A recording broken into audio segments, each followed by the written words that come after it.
বেগুন দিয়ে এইভাবে একবার বেগুনি বানিয়ে দেখুন, খেতে অসাধারণ লাগে। আজকে আমি একটু অন্যরকমভাবে বেগুনিটা বানাচ্ছি, আপনারা পুরো ভিডিও দেখতে থাকুন। হ্যালো ফ্রেন্ডস, মিঠু কিচেন ব্লগসে আপনাদের স্বাগত। আজকে বানিয়ে দেখাবো একটু অন্যরকমভাবে ক্রিস্পি বেগুনি। তার জন্য বেগুনটাকে স্লাইস করে কেটে ভালো করে ধুয়ে নিয়েছি, আর একটা বড় বাটির মধ্যে নিয়ে নিচ্ছি পরিমাণ মতো নুন আর হলুদ। একটু ঘুলে নিতে হবে। ঘুলে নিয়ে তারপরে বেগুন স্লাইসগুলোকে এভাবে হলুদ নুন জলের মধ্যে ডুবিয়ে রাখতে হবে, তাহলে নুনটা ভালোভাবে বেগুনের মধ্যে ঢুকে যাবে, আর ও হলুদটা দেওয়ার কারণে কালারটাও দারুণ আসবে আর বেগুনের কালো ভাবটাও দূর হয়ে যাবে। এইভাবে কিছুক্ষণ ডুবিয়ে রেখে দেবো 10 মিনিটের মতো।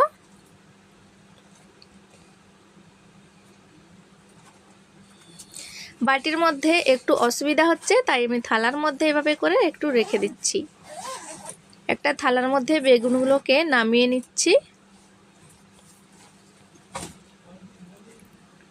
তারপরে নুন হলুদ জলটাকে এই ওপরে দিয়ে দিচ্ছি। এভাবে করে দিয়ে একটু ডুবিয়ে রাখবো। আমরা নানা রকমের বেগুনি খেয়েছি, একবার এইভাবে বেগুনি বানিয়ে দেখুন। একটু অন্যরকমভাবে বানিয়েছি, খেতে অসাধারণ লাগবে, কিন্তু অনেকক্ষণ পর্যন্ত মুচমুচে থাকবে। তার জন্য নিয়ে নিয়েছি পরিমাণ মতো বেসন। বেসনটা নিয়ে দিয়ে দিচ্ছি 2 চামচ চালের গুঁড়ো, দিয়ে দিচ্ছি পরিমাণ মতো নুন,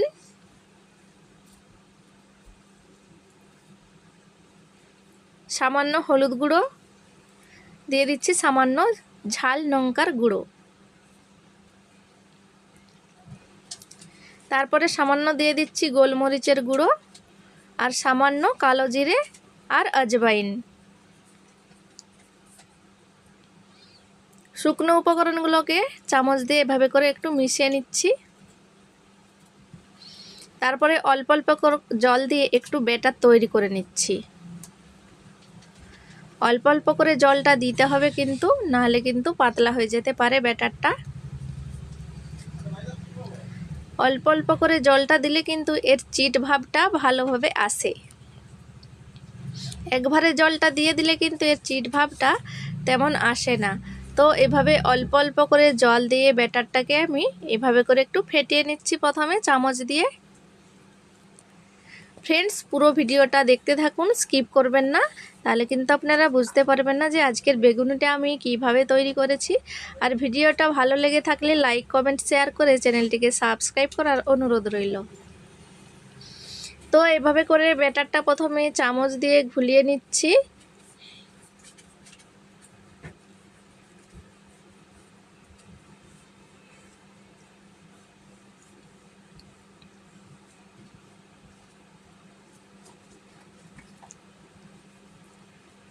তারপরে আমি হাত দিয়ে বেসনটাকে ফেটিয়ে নেব।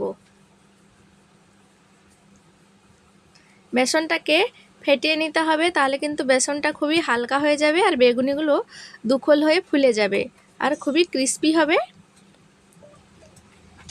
এভাবে 10 মিনিট ধরে আমি বেসনটাকে এভাবে করে একটু হাত দিয়ে ফেটিয়ে নিয়েছি।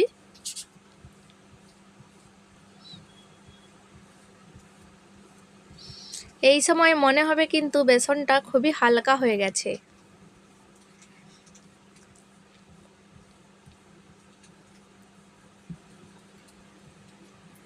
বেসনটা ফেটানো হয়ে গেছে। এবার আমি দিয়ে দিচ্ছি সামান্য বেকিং পাউডার।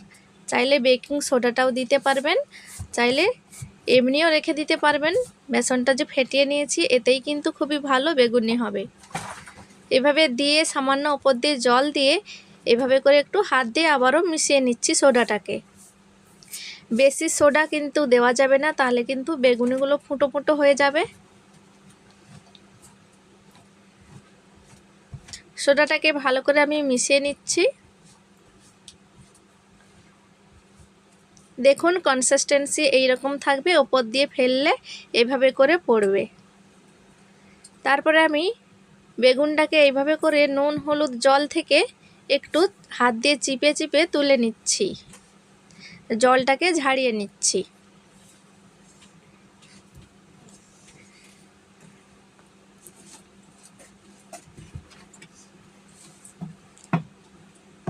একটা প্লেটের মধ্যে তুলে নিয়েছি। তারপরে কড়াইয়ের মধ্যে আমি সাদা তেল গরম করে রেখেছিলাম, সেই গরম তেল একটু নিয়ে ব্যাটারের মধ্যে দিয়ে দেব। সেই তেলের মধ্যে কিছুটা সাদা তিল মিশিয়ে দিয়েছি 1 চামচের মতো। তারপরে ব্যাটারটা একটু ভালো করে ঘুলে নিচ্ছি চামচ দিয়ে। এই সাদা তিলটা দেওয়ার কারণে বেগুনিগুলো খেতে দারুণ লাগবে।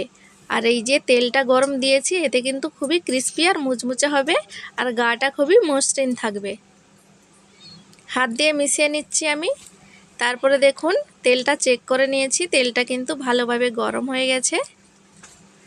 তারপরে বেগুনের স্লাইসগুলোকে নিয়ে এভাবে করে একটু ব্যাটারে এভাবে ডুবিয়ে দিচ্ছি বা ভালোভাবে কোটিং করে নিচ্ছি।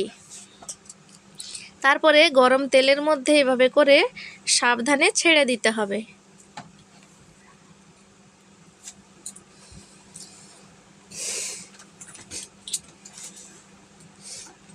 এইভাবে করে আমি দেখুন 3টে দিয়ে দেব।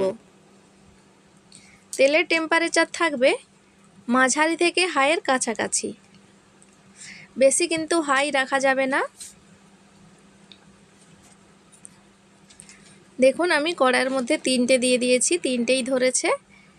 একটু গরম তেল ওপর দিয়ে একটু ছিটিয়ে দিতে হবে। সাথে সাথেই কিন্তু বেগুনিগুলো ফুলে উঠেছে, দেখুন ওপর দিয়ে একটু তেল ছিটকে দিচ্ছি। তেলটা ছিটকে দিলে কি হয়, বেগুনিগুলো ফুলে আর উপরে যে একটু ভিজে ভিজে ভাব আছে ব্যাটারের, এটাও একটু পেকে যাবে, কেউ কারোর গায়ে চিপকাবে না। তো এভাবে উল্টে পাল্টে করে বেগুনিগুলোকে আমি ভেজে নিচ্ছি। দেখেই বুঝতে পাচ্ছেন বেগুনিগুলো খুবই ফুলে উঠেছে। এভাবে আমি উল্টে পাল্টে ক্রিস্পি করে ভেজে নেব।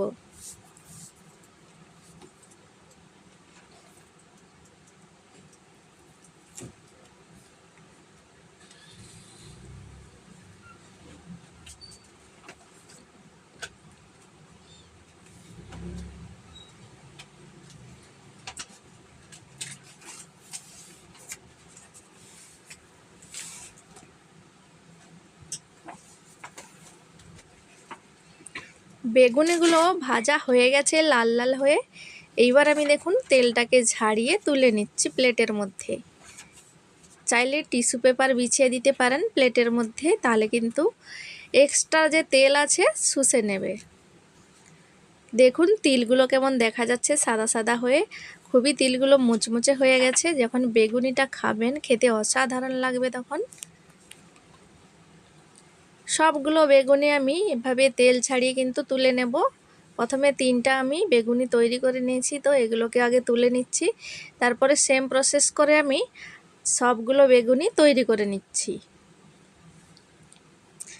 এইভাবে একবার বাড়িতে বেগুনি বানিয়ে দেখুন, খেতে কিন্তু অসাধারণ লাগে। চা দিয়ে কিংবা মুড়ি দিয়ে অসাধারণ লাগবে, বা রুটি দিয়ে।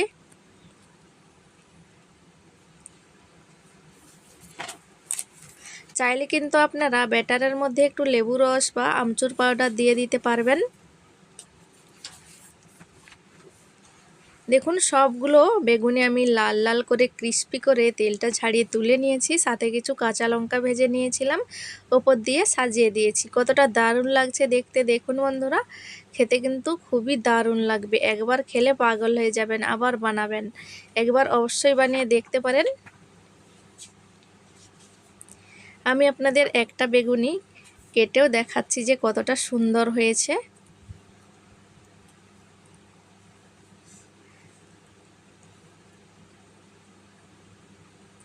দেখুন খুবই মুচমুচে হয়েছে, আর বেগুনটাও সেদ্ধ হয়ে গেছে ভেতর থেকে। আর বেগুনটা কিন্তু আলোনা লাগবে না, আর যেহেতু নুন জলে ডুবিয়ে রেখেছিলাম আলোনা লাগবে না। আর একটা আমি আপনাদের ভেঙে দেখাচ্ছি, দেখুন দেখেই বুঝতে পারছেন কতটা ক্রিস্পি হয়েছে। তো ফ্রেন্ডস, আজকের এই অসাধারণ বেগুনি রেসিপি আপনাদের কেমন লাগলো কমেন্ট করে জানাতে অবশ্যই ভুলবেন না। ভালো লাগলে একটা লাইক করে দেবেন। তো লাস্টে আমি একটু বিট নুন আর একটু লঙ্কার গুঁড়োকে মিক্স করে এভাবে ওপর দিয়ে একটু ছড়িয়ে দিচ্ছি, তাহলে কিন্তু খেতে দারুণ লাগবে। তো ফ্রেন্ডস, আজকের ভিডিওটা এই পর্যন্ত। দেখা হবে পরবর্তী ভিডিওতে। ভালো থাকবেন, সুস্থ থাকবেন।